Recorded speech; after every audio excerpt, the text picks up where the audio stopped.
तो हेलो दोस्तों, आपका स्वागत है हमारे आज की इस नए वीडियो में। दोस्तों आज की इस नए वीडियो में हम लेकर आए हैं आपके लिए एक नया टॉपिक। जी हाँ दोस्तों, आज के इस वीडियो में हम पढ़ेंगे पॉली का अपवर्जन नियम। जैसा कि दोस्तों आपको पता होगा कि ये क्लास 11 केमिस्ट्री का चैप्टर नंबर 1 का मोस्ट इंपॉर्टेंट लॉ या आप इसे प्रिंसिपल कह सकते हो। दोस्तों इस प्रिंसिपल या इस लॉ को दोस्तों हम बिल्कुल डिटेल में एक्सप्लेन करेंगे। दोस्तों इस वीडियो को अगर आपने इन तक देख लिया तो दोस्तों इस नियम को दोस्तों आप बिल्कुल अच्छे से समझ जाओगे और दोस्तों आप इसे कभी भूल भी नहीं पाओगे, क्योंकि दोस्तों हम कॉन्सेप्ट के साथ एग्जाम्पल के सहारे से दोस्तों इस नियम को समझाएंगे।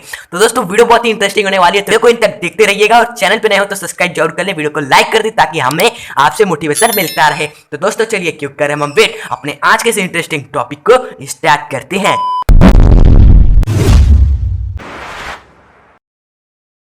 दोस्तों इस नियम को समझने से पहले आपको उपकक्ष एवं उसमें समावेशित इलेक्ट्रॉन एवं कक्षक या जिसे दोस्तों ऑर्बिटल भी कहते हैं, इनके बारे में थोड़ा पता होना चाहिए। जैसा कि उपकक्ष हमारे 4 होते हैं, एस पी डी एफ। उपकक्ष एस में हमारे 2 इलेक्ट्रॉन हमेशा समावेश किए जा सकते हैं, अधिकतम समावेश किए जा सकते हैं, केवल 2 आएंगे। और उसके बाद दूसरा है पी वाले में 6 इलेक्ट्रॉन अधिकतम समावेश किए जा सकते हैं, डी वाले में 10 इलेक्ट्रॉन, एफ वाले उपकक्ष में 14 इलेक्ट्रॉन अधिकतम समावेश होते हैं। ये आपको पता होना चाहिए। फिर दोस्तों इसी के आधार पर आप कक्षक की संख्या निकाल सकते हो, या जिसे दोस्तों ऑर्बिटल भी कहते हैं इंग्लिश में। और दोस्तों ये कैसे निकाला जा सकता है, हमें क्या करना है, जितने इलेक्ट्रॉन इसमें समावेशित होते हैं अधिकतम, उसका दोस्तों आधा कर देना। यानी 2 होते हैं, 2 का आधा कर देंगे 1। यानी कि इसमें ऑर्बिटल दोस्तों हमारे कक्षक कितने होंगे, 1 होंगे। कक्षक को बॉक्स की तरह बनाया जाता है, इसमें कितने होंगे, 1 हमने बना दिया। इसी तरह पी में 6 इलेक्ट्रॉन अधिकतम प्रवेश होते हैं, तो 6 का आधा करेंगे, कितना आया, 3। यानी कि इसमें ऑर्बिटल या कक्षक कितने होंगे, 3 होंगे। उसके बाद डी वाले में 10 है अधिकतम इलेक्ट्रॉन, तो इसका आधा होगा 5, तो 5 ऑर्बिटल इसमें हो जाएंगे। एवं इसमें इसका आधा करेंगे तो 7 होगा, यानी 7 ऑर्बिटल इस वाले में हो जाएंगे। तो ये आपको पता होना चाहिए कि एस वाले में कितने कक्षक होते हैं, पी में एवं डी एवं एफ में कितने ऑर्बिटल या कक्षक होते हैं।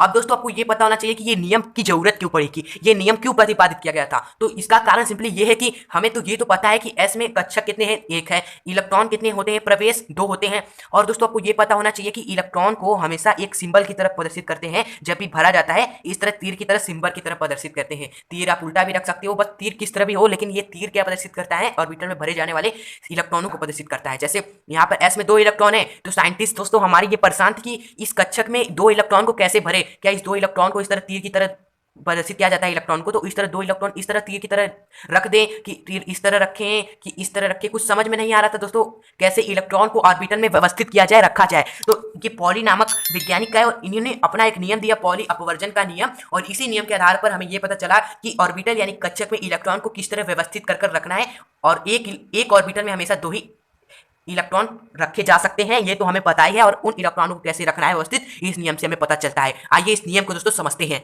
पॉली द्वारा ये कब प्रतिपादित किया गया था, 1925 में यह नियम प्रतिपादित किया गया था। एवं इस नियम के अनुसार दोस्तों ये पॉइंट इंपॉर्टेंट होता है, क्योंकि नियम क्या है, मेन वही चीज तो हमें पेपर में लिखना ही आएगा, तो और समझना है उसी नियम के सारे।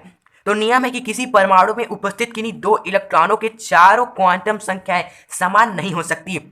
दोस्तों इसको समझने से पहले आपको पता होना चाहिए कि ये क्वांटम संख्याएं होती क्या है। वैसे तो क्वांटम संख्याएं 4 प्रकार की होती हैं, और इन चारों पर दोस्तों हमने यहाँ पर ये वीडियो बना रखा है जिसमें हमने डिटेल एक्सप्लेनेशन किया है क्वांटम संख्याओं के बारे में। अगर आप डिटेल एक्सप्लेनेशन सीखना चाहते हो क्वांटम संख्याओं के बारे में, तो वीडियो का लिंक आपको डिस्क्रिप्शन बॉक्स में मिल जाएगा, तो जाकर जरूर देख के समझ लीजिएगा। वैसे दोस्तों हम आपको बताना चाहेंगे इस वीडियो में ही कि क्वांटम संख्या दोस्तों 4 प्रकार की होती है, और वो क्वांटम संख्या चारों यहाँ पर हमने लिखी हुई है। पहला क्वांटम संख्या होता है मुख्य क्वांटम संख्या, जिसे दोस्तों एन से डिनोट करते हैं। अब एन तो आपको पता ही होगा, क्लास 9 में जो भी परमाणु होता है उसका स्ट्रक्चर, उसमें जो कक्ष बने होते हैं के एल एम एन, ये तो हमने पढ़ाई है क्लास 9 में, वही सब तो होते हैं हमारे एन। जी हाँ दोस्तों, वही सब हमारे मुख्य क्वांटम संख्या होते हैं, जिसमें के का मान 1, एल का मान 2, एम का मान 3 एवं एन का मान हमारा 4 होता है।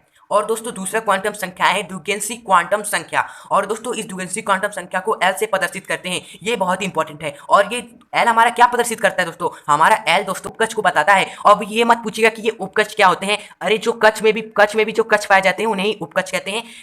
वो उपकक्ष है एस पी डी एफ। उस वीडियो में हमने आपको बताया था एक परमाणु की स्ट्रक्चर में पहले के वाले कक्ष में दोस्तों हमारे एस उपकक्ष पाया जाता है, दूसरे वाले में एस पी, तीसरे वाले यानी M में हमारा sp d पाया जाता है एवं लास्ट में जो हमारा है N कक्ष, उसमें हमारे चारों उपकक्ष sp d f ये चारों पाए जाते हैं। ये हमने बताया था उस वीडियो में। और उसके बाद दोस्तों हमारा तीसरा है चुंबकीय क्वांटम संख्या। तीसरी है चुंबकीय क्वांटम संख्या दोस्तों, ये जीवन प्रभाव की व्याख्या करती है। इसके बारे में डिटेल हम नहीं इस वीडियो में देखेंगे। और उसके बाद चौथा है चक्रण क्वांटम संख्या। ये बहुत इंपॉर्टेंट है, द्विगुणित चक्रण एवं मुख्य क्वांटम संख्या, ये इंपॉर्टेंट है। चक्रण क्वांटम संख्या नाम से ही पता चल रहा है कि दिशा बताता है इलेक्ट्रॉन के दोस्तों चक्रण की, वो किस दिशा में इलेक्ट्रॉन चक्रण करता है। और इलेक्ट्रॉन की चक्कर की दिशा को दोस्तों इलेक्ट्रॉन को पहले इस तरह प्रदर्शित करते हैं, एक तीर की तरह। अगर इलेक्ट्रॉन दोस्तों क्लॉकवाइज गति कर रहा है, जैसे क्लॉक गति करता है, यहाँ पर आप देख सकते हो इमेज में, अगर उस तरह गति कर रहा है, उस तरह वो क्या कर रहा है, चक्रण कर रहा है, तो इलेक्ट्रॉन को ऊपर की तरफ दिखाएंगे। अगर ये एंटी क्लॉकवाइज कर रहा है गति घड़ी के सुइयों की विपरीत दिशा में, इस तरह दोस्तों जो आपके सामने बना हुआ है, तो इलेक्ट्रॉन को दोस्तों हम इस तरह नीचे की तरफ करके दिखाएंगे। ओके, तो ये चारों क्वांटम संख्या आपको पता होनी चाहिए। तो इस नियम में दोस्तों यही बताया गया है, पॉली यही कर रहे हैं कि किसी परमाणु में उपस्थित किन्हीं दो इलेक्ट्रॉनों के चारों क्वांटम संख्याएं समान नहीं हो सकती। यानी कि किसी परमाणु में अगर आप किसी भी इलेक्ट्रॉन को पकड़ लेते हो, उस इलेक्ट्रॉन की चारों क्वांटम संख्या निकालते हो, तो वो कभी दोस्तों इक्वल नहीं होंगी। मतलब कि चारों क्वांटम संख्याएं कभी भी समान नहीं होंगी, कुछ ना कुछ उसमें भिन्नता रहेंगी। या दूसरे शब्दों में दो इलेक्ट्रॉन की तीन क्वांटम संख्या यहाँ पे कही गई है ना, दो इलेक्ट्रॉनों की चार क्वांटम संख्या समान नहीं होती। तो वही कहा गया है कि दो इलेक्ट्रॉन की तीन क्वांटम संख्या, जैसे N L M, N हमारा मुख्य, L हमारा द्विगुणित, M हमारा चुंबकीय क्वांटम संख्या, भले ही दोस्तों समान हो, लेकिन इसकी चौथी क्वांटम संख्या यानी चक्रण क्वांटम संख्या भिन्न होनी चाहिए। यानी कि भले ही दो इलेक्ट्रॉनों की तीन क्वांटम संख्या बराबर निकल गई, लेकिन उसकी चौथी क्वांटम संख्या, जिसे चक्रण क्वांटम संख्या भी हमने आपको बताया, वो हमेशा भिन्न होनी चाहिए। ओके, ये इन्होंने नियम में प्रतिपादित किया। दोस्तों इस नियम को इस तरह भी कर सकते हैं कि केवल दो इलेक्ट्रॉन रह सकते हैं एक कक्षक या ऑर्बिटल में। इन इलेक्ट्रॉनों का चक्रण विपरीत होना चाहिए, यानी एक इलेक्ट्रॉन एक ऑर्बिटल में इस तरह है तो दूसरा इलेक्ट्रॉन इस तरह होना चाहिए। इसका मतलब क्या है कि एक इलेक्ट्रॉन ऊपर की तरह है, यानी वो क्लॉकवाइज गति कर रहा है, इसकी चक्रण की दिशा क्या है, क्लॉकवाइज है। लेकिन दूसरे की चक्रण की दिशा दोस्तों हमारी क्या है, एंटी क्लॉकवाइज है, यानी घड़ी के सुइयों की विपरीत दिशा में है। तो इसमें दोस्तों इन दोनों इलेक्ट्रॉन की चक्रण संख्या, तो इन दोनों इलेक्ट्रॉन की चौथी क्वांटम संख्या यानी चक्रण क्वांटम संख्या हमारी क्या है दोस्तों, समान नहीं है। भले ही दोस्तों इसमें आप N निकाले, L निकाले, M निकाले, क्वांटम संख्या ये समान होगी, लेकिन यहाँ पर देखने से ही लग रहा है इनकी चक्रण की दिशा विपरीत है, तो इनकी चक्रण क्वांटम संख्या हमारी क्या होगी दोस्तों, भिन्न होगी। और यही नियम में कहा गया है होनी भी चाहिए। दोस्तों एक बात जानने की ये है कि जो हमने क्लास 9 में एक फॉर्मूला पढ़ा था कि परमाणु के स्ट्रक्चर में कक्ष संख्या हमें मालूम हो तो इसमें इलेक्ट्रॉन कितने प्रवेश करेंगे, ये निकालने का सूत्र पढ़ा था 2n²। ये सूत्र भी हमें किसने दिया था, पॉली नामक साइंटिस्ट ने दिया था। जैसे कि हमने सीखा था क्लास 8 में, कहा कि अगर इस तरह परमाणु है दोस्तों, यहाँ पर उसमें k बराबर 1 यानी पहले कक्ष में इलेक्ट्रॉन निकालनी है, तो n की जगह हमें 1 रख देना है, यानी 2 गुणे n, 1 का स्क्वायर 1 गुणे 1, यानी कि पहले कक्ष में 2 इलेक्ट्रॉन आएंगे। उसके बाद L यानी कि दूसरे उपकक्ष में, यानी कि दूसरे कक्ष में कितने इलेक्ट्रॉन आएंगे, तो ये पता करने के लिए n की जगह 2 रख देना है, यानी 2 का स्क्वायर 2 गुणे 2 और बाकी ये 2 है, इसको मल्टीप्लाई करेंगे तो 8 इलेक्ट्रॉन। इस तरह m एवं n जिन्हें 3 एवं 4 कक्ष की संख्या से प्रदर्शित करते हैं, इनमें इलेक्ट्रॉन कितने आएंगे वो हम इसी सूत्र से निकाल सकते हैं। और आगे आने वाले अनंत कक्ष संख्याओं में इलेक्ट्रॉन कितने आएंगे वो भी सूत्र से निकाल सकते हैं। ये सूत्र भी पॉली नामक साइंटिस्ट ने हमें दिया था। तो जैसे कि हमने आपको स्टार्टिंग में बताया था कि ये नियम क्यों प्रतिपादित किया था, क्या प्रॉब्लम आई थी, तो इस नियम से हमें क्या सोल्यूशन मिलता है। अगर कोई भी ऑर्बिटल है, यहाँ जैसा कि सोल्यूशन में पढ़ा हमने कि इलेक्ट्रॉन को कैसे ऑर्बिटल में व्यवस्थित करना है, इस ऑर्बिटल में दोस्तों इस तरह व्यवस्थित करना है कि उसकी चक्रण की दिशा क्या हो दोस्तों, इलेक्ट्रॉन की चक्रण की दिशा हमारी विपरीत हो। तो एक इलेक्ट्रॉन को ऊपर की तरफ भरा जाता है और एक इलेक्ट्रॉन को इस तरह नीचे की ओर भरा जाता है, जिससे इसकी चक्रण क्वांटम संख्या यानी इसकी दिशा चक्रण की वो विपरीत होती है। लेकिन बाकी सभी क्वांटम संख्या, जैसे पहला मुख्य क्वांटम संख्या, द्विगुणित क्वांटम संख्या, चुंबकीय क्वांटम संख्या, ये समान होती है। एक चक्रण क्वांटम संख्या जो है वो ही भिन्न होती है, यानी इसकी चक्रण की दिशा।